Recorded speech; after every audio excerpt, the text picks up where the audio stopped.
Bien le shalom à tout le monde. Bonjour et bonsoir. Ça dépend de l'heure à laquelle vous pourrez regarder cette vidéo.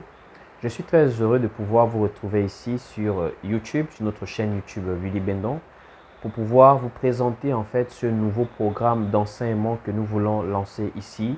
Des programmes même sous forme émission que nous voulons démarrer ici avec vous au quotidien pour pouvoir vous permettre de nous suivre au calme à l'heure que vous pourrez être disponible pour le faire. En effet, plusieurs d'entre vous viennent de TikTok, parfois d'autres de Facebook ou encore d'Instagram s'il y en a. Et c'est vrai qu'il y a l'habitude directement du contact live, mais nous savons également que par moment, nous avons besoin aussi d'une certaine concentration. Nous avons aussi besoin d'une certaine intimité, chacun pour sa part, où on peut se ressourcer avec le Seigneur, où on peut passer beaucoup plus de temps focalisé sur l'enseignement et après vaquer à la prière. Parce que vous savez, à un moment donné, on fait le bilan de notre travail, on fait des projections de ce qu'on veut faire dans l'avenir et on présente cela à Dieu, les défis, les besoins, les manquements et les souhaits. Parce que nous savons que tout est sous son contrôle. Même Dieu, dans la création, il faisait le bilan. C'est à l'exemple même des machines que nous voyons. La voiture a besoin du carburant, l'avion a besoin du kérosène. Donc, c'est-à-dire, nous avons besoin par moment de pouvoir nous ressourcer, de pouvoir revoir pas mal de choses. C'est pour cela, vraiment, je vous souhaite la bienvenue à vous qui venez d'arriver. Et vraiment, je nous souhaite à tous de persévérer ensemble pour nous qui sommes déjà ici. Ce n'est pas facile, nous le savons.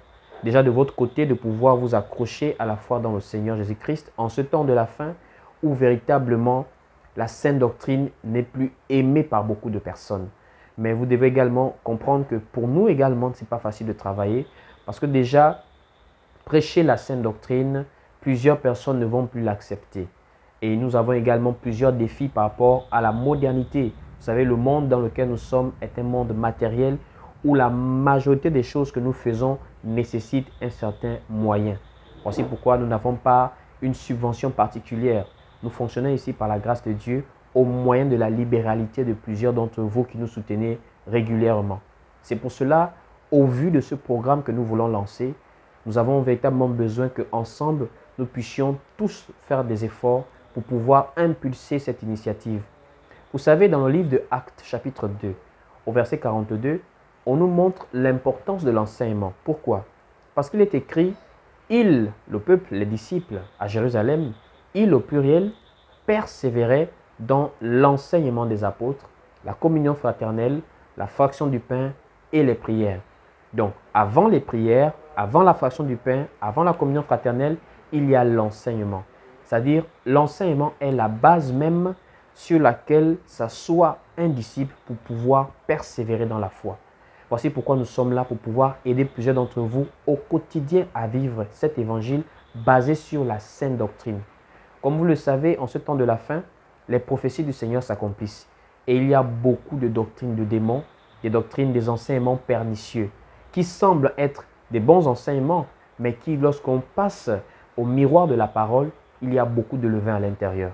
Voici pourquoi, pour la parole qui est véritablement prêchée, il y a également un besoin d'accompagnement et de soutien. Nous sommes très conscients que ce n'est pas facile pour beaucoup d'entre vous en ce temps de la fin, où il y a plusieurs crises, la crise économique, la crise du travail et beaucoup de difficultés. Chacun pour sa part a des problèmes, besoin de santé, des dépenses, des projets, des charges. Mais nous devons tous comprendre que même la propagation de l'évangile est une charge. Mais ce n'est pas une charge qui doit être comme un poids pour nous. On doit le faire avec libéralité, avec volonté, selon notre prospérité, comme nous enseigne la parole du Seigneur Jésus-Christ. Voici pourquoi nous comptons sur le Seigneur Jésus-Christ, qu'il mette en vous la disposition, la volonté de pouvoir nous accompagner, afin qu'ensemble, nous puissions véritablement persévérer. Nous croyons que le Seigneur fera de bonnes choses. C'est aussi l'occasion pour vous de pouvoir vous mettre dans la prière. C'est le moment également de pouvoir essayer d'équilibrer votre temps par rapport aux réseaux sociaux, par rapport aux occupations. Le temps est à la prière, le temps est à la méditation, le temps est à la concentration dans les choses de Dieu. Parce que lorsque la chair commence à prendre le dessus, l'esprit aussi baisse en termes de puissance dans nos vies. Plus nous sommes charnels, moins nous allons manifester le fruit de l'esprit. Et nous voulons également, par le biais de ce programme, ramener plusieurs d'entre vous dans le domaine du spirituel. Dieu est esprit et il veut que ceux qui l'adorent l'adorent en esprit et en vérité. Nous voulons par ailleurs commencer un programme d'enseignement, comme nous l'avons dit, mais sur plusieurs pans. Le plan prophétique, doctrinal et évangélique. Et nous allons avoir plusieurs thèmes, pourquoi pas durant des périodes, des programmes sur plusieurs thèmes. Et nous espérons que vous serez des nôtres. Donc que Dieu vous bénisse, restez connectés, abonnez-vous si vous êtes là pour la première fois. Et pour ceux qui sont ici depuis, partagez et soutenez-nous par des commentaires, par des likes et également par votre apport pour nous permettre de pouvoir travailler en ce lieu. Que Dieu vous bénisse. Shalom, shalom. Paix et grâce à tous.